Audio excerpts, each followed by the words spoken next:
Bismillahirrahmanirrahim. Assalamualaikum warahmatullahi wabarakatuh.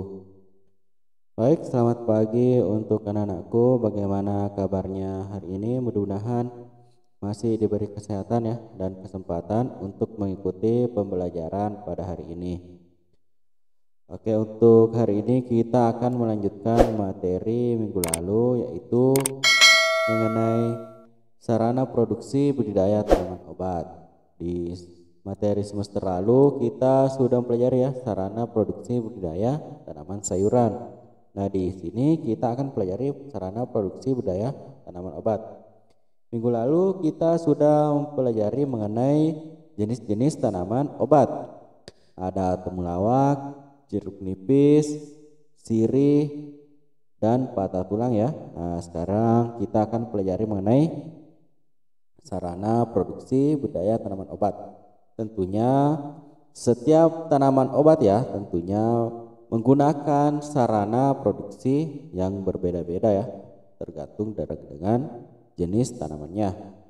Nah, berikut ya kita bahas mengenai alat dan bahan untuk budidaya tanaman obat. Oke, yang pertama ada bahan. Nah, bahan benih atau bibit tanaman obat. Nah, kalau minggu lalu atau semester lalu ya kita belajar tanaman sayuran, tentunya kita menggunakan benih sayuran. Kalau obat berarti kita menggunakan benih tanaman obat. Nah, jika misal kita ingin menanam jahe atau sirih, berarti benih yang kita gunakan yaitu berasal dari sirih ya. Mesti diingat kan perbedaan antara benih atau bibit. Kalau benih itu biasa masih berupa biji, kalau bibit berarti sudah berupa tanaman ya. Nah, benih atau bibit itu sebagai cikal bakal tanaman. Ini penting diperhatikan saat akan melakukan budidaya ya. Nah, kita harus memilih tentunya bibit yang unggul ya. Jika misal kita ingin menanam jahe, tentunya kita ambil rimpangnya ya. Jika bisa disetek, kita bisa juga ambil hasil setekannya yang tentunya yang bibitnya unggul. Kemudian kedua ada pupuk. Nah, pupuk ini ada dua ya, ada pupuk kompos, ada pupuk organik, ada pupuk anorganik. Contohnya kalau pupuk organik ada pupuk kompos ya, anorganik itu yang kimia. Pertumbuhan tanaman itu akan baik bila kandungan unsur hara tanaman cukup tersedia. Nah, hampir semua tanaman itu memerlukan unsur hara makro seperti nitrogen, fosfor, dan kalium, dan mineral mikro. Nah, kebutuhan unsur hara ini bisa didapatkan dari pupuk organik dan anorganik. Nah, seperti tadi ya saya sebutkan contoh pupuk organik ada pupuk kompos, pupuk cair organik yang berasal dari kotoran sapi, kotoran ayam, dan lain-lain ya. Kalau anorganik itu pupuk kimia, urea, NPK, KCl, dan lain-lain. Oke, bisa dipahami ya. Tentunya jika pemilihan pupuk kita lebih memilih pupuk yang berasal dari organik, jangan menggunakan anorganik. Lebih disarankan menggunakan pupuk organik ya. Selain ramah lingkungan, itu juga baik untuk kesehatan. Oke, selanjutnya ada media tanam. Media tanam ini banyak ya.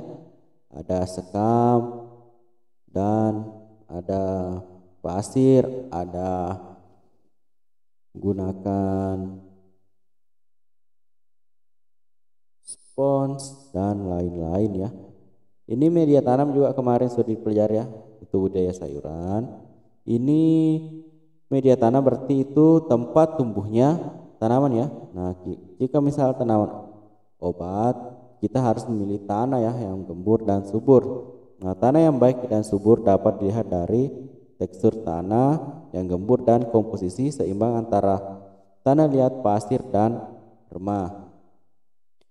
Kemudian ada pestisida, berarti ini untuk mengusir hama dan penyakit pada tanaman. Nah, jenis pestisida yang dianjurkan itu yang berasal dari alami.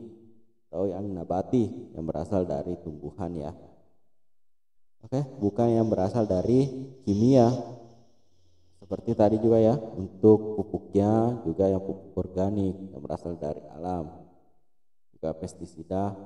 Kalau tanaman yang biasa digunakan sebagai pestisida alami banyak ya, contohnya ada coklat, ada buah maja, dan lain-lain ya.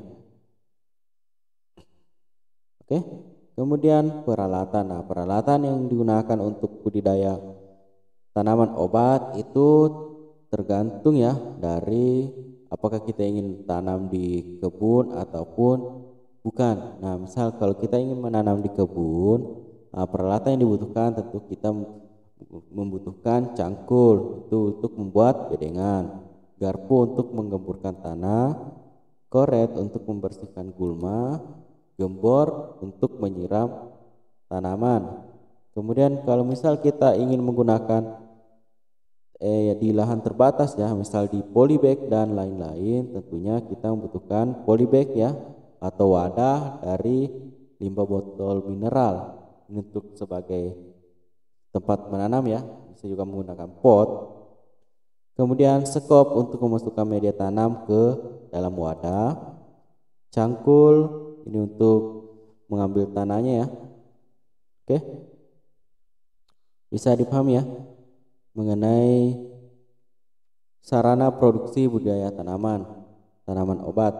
Nah, ini ada dua ya, bahan dan ada peralatan. Kalau bahannya tentunya membutuhkan benih, pupuk, media tanam, dan pestisida.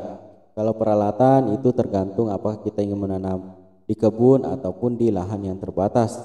Oke, bisa dipahami ya? Oke, mungkin cukup ya untuk materi hari ini. Mudah-mudahan ini bisa bermanfaat. Jika misal ada yang kurang jelas silahkan ditanyakan. Sekian. Wassalamualaikum warahmatullahi wabarakatuh.